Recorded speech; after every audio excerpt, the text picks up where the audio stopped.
Hey guys, it's Skybird here, and today I'm showing you my submission for Play Stippling's 30-minute mocks challenge, or 30-minute build challenge.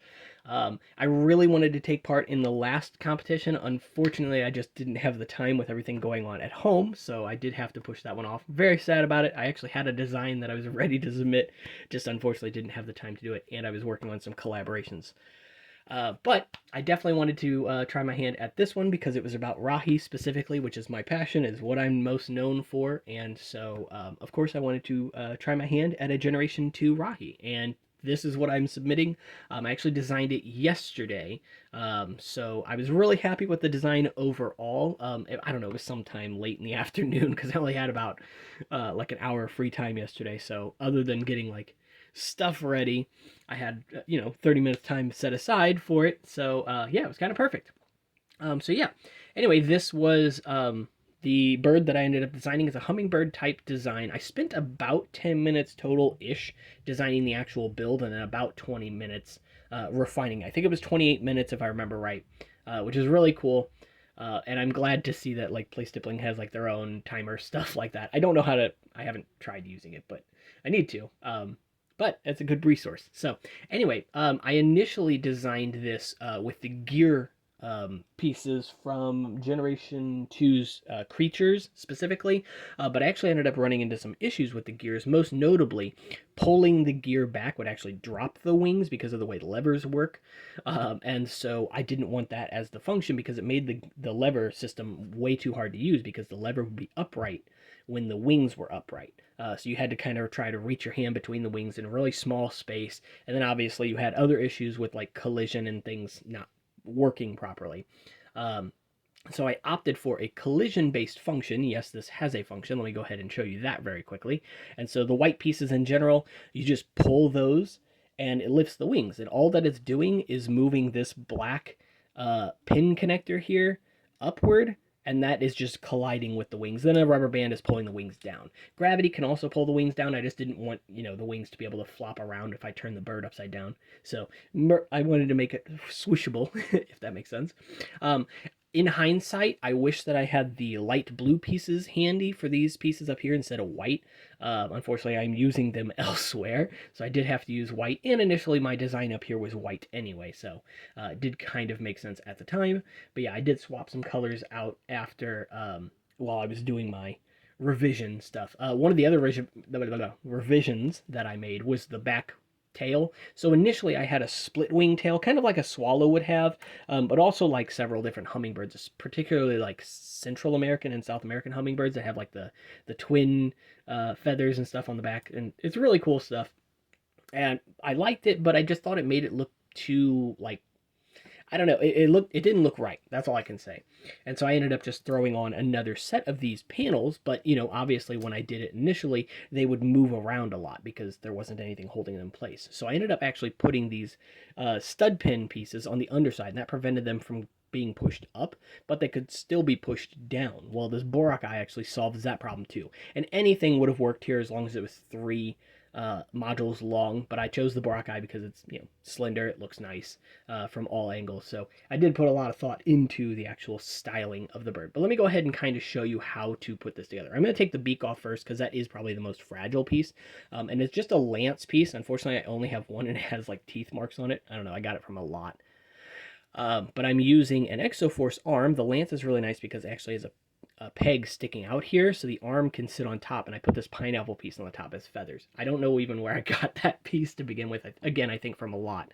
But it's super cool, and I'm really happy with how that came out. So next, we have the shell here, and the shell is really nice because obviously it makes it look really sleek, but also it acts as a limiter for the function, so the function can't be pushed back any further than that. I also have a pin in the front here. You can barely see it, that black pin, that prevents the function from going too far forward because the wings travel is basically exactly what I showed you. They can go a little higher, but they can't go like any further down. Anyway, it doesn't matter.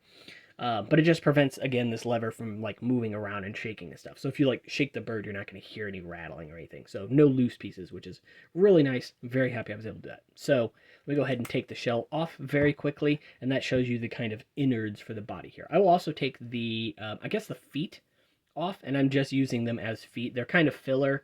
They don't unfold or anything, but they're really there just for details. And then the mask, which I'm using the ice protector mask here. I think it works out really well. But let me go ahead and show you the body build super quickly for this. So the tail itself is relatively simple. Again, I just kind of showed you this in the beginning. Let me take off that Borak eye to kind of show you what I was talking about. Let me get this focus going.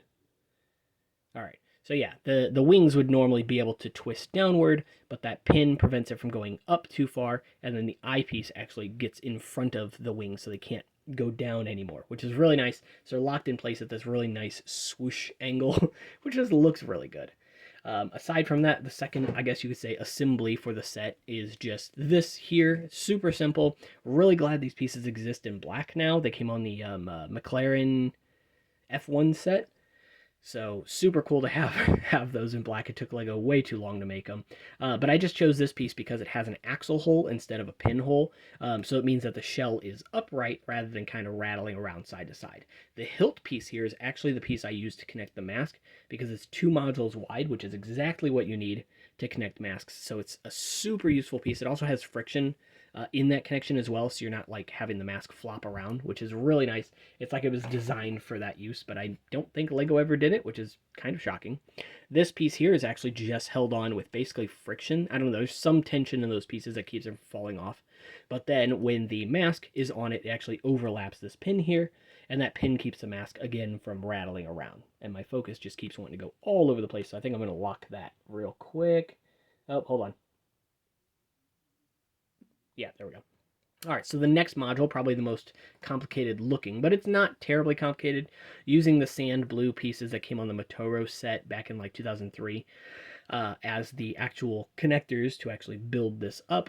It's just a housing for this lever to be able to go up and down. Again, initially I was using gears, but the pieces I was using to connect the gears created friction, which was a big problem. The lever was a big problem, so I ended up extending the body a little bit on this 8-long axle, and it ended up working out perfectly. Adding this piece as well, this triangular piece from like the Baraki series, basically 2007, was a really nice touch as well. It again has an axle hole at the bottom, which was super smart for Lego to do, and it has just the right amount of connection points for me to get the wings on here with frictionless pins, and then just a regular black pin in here to act as the limiter for the function as I mentioned before. So let me go ahead and throw that back on here very quickly. It's all built around a number 8 length. Oh, hold on. I got a spacer in here too that I put in. So just a black spacer, or, 1 length bushing, lift arm, whatever you want to call it. But yeah, the 8-long axle with the stop on it is what prevents the head from just, kind of falling off. So go ahead and put the hilt piece back on there. The tri piece with the ball joint back on here, if I can get it. And then the tail back on. That works out. You go ahead and put this back on here, and the shell back on here. Put the mask back on, and you put it backwards so the white is toward the front. I kind of tried to do a little bit with color blocking as well. Again, as I mentioned, I wish that I would have changed these white pieces to light blue, but I was using them elsewhere, so that wasn't really an option for me. So white it is, and again, at the time, I was designing this with white wings and stuff at the front, and then I chose to change them back to medium azure. Yeah, and so, again, we got the lance here, and I'm just going to clip that back in place with an Exoforce clip. Oh, lastly, on the head, I forgot to mention this too. You can actually stick lightsaber bars completely through the head, so I'm using a 3-long lightsaber bar with some hollow studs and trans orange, and it works out super well for a head. It's a really quick head design also for birds. Typically I use this design with a Borak eye for the beak, but I opted for the lance shape when I decided that I wanted to make a hummingbird, and it was perfect. And then I realized, oh, I can just add the Exoforce arm in that pineapple piece and give it some like head feathers, which looks really cool, I think, and I'm very happy with the design. So overall, the reason I chose sand blue on the back was to give it a bit of like a faux iridescence. Obviously, it doesn't really have iridescence. These pieces are all solid colored, but I figured with the medium azure going to the sand blue, and then initially it was going to go to light blue, or sorry, medium blue, and then back to the medium azure, you'd get this kind of like shine in the light if it looked if that makes sense. So eventually I'll probably swap these pieces out, these white pieces on top, out for medium blue and see how that looks. But aside from that, I'm very happy with how it looks. It's not a typical color scheme that I've seen for a hummingbird. Typically the ones I see around us here in North America are green. Unfortunately, I do not have the proper pieces in green, so medium azure was a good choice, and it's a rare color, especially for Generation 2 Bionicle. I don't think any of the sets had medium azure in their color scheme. And so, yeah, it just kind of works out perfect. It gives you this really tropical kind of feel, or also like a cold, Arctic kind of feel for the bird. But at the same time, it looks somewhat natural, if that makes sense. So I'm very happy with how the bird came out overall.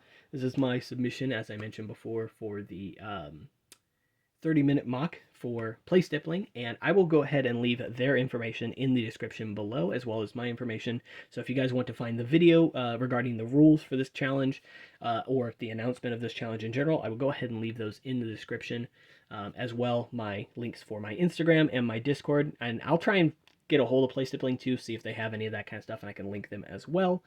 And then, of course, if you guys have any concerns or anything, or you guys have any ideas of different colors I could make this, or different just animals I could make in this style, go ahead and let me know in the comments below. Make sure to like and subscribe, and I will see you guys in the next one. Take care.